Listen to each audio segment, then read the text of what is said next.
Maar ik wil graag het eerste 1000ste exemplaar aanbieden aan Tom van Dijk. Tom?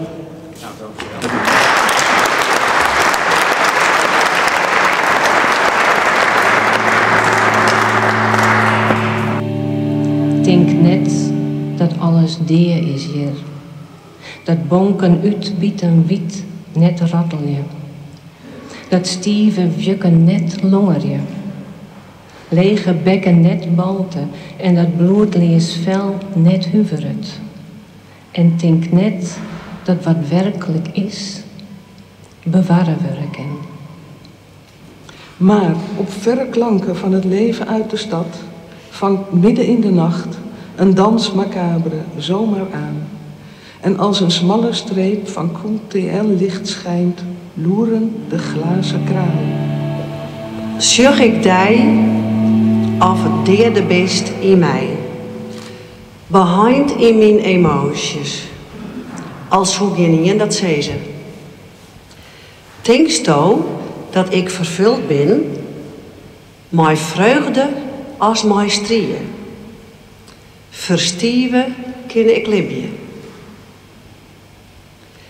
Zie ik jou of het dode beest in mij, begrensd in mijn emoties, al zou niemand dat zeggen.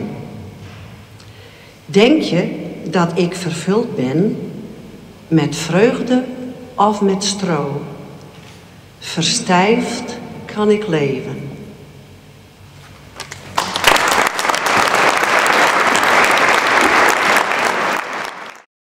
In de donkere vermidden nemen stief steende viskeneigen mij koud op.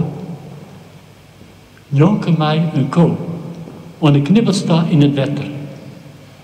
Voorzichtig als een hinder slobbert er van het kool drinken.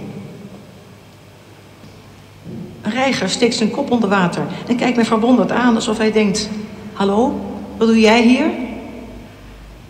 Daarentegen doet de grijnzende paling alsof hij mij niet ziet.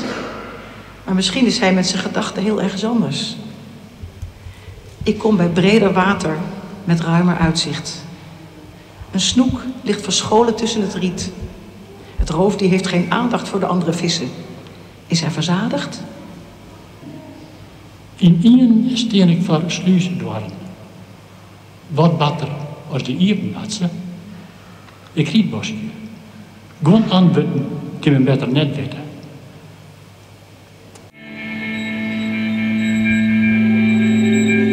Een koude, zwarte oceaan. Om de eeuwen dit voorbij ploskje. Het is een grut en wierd en weer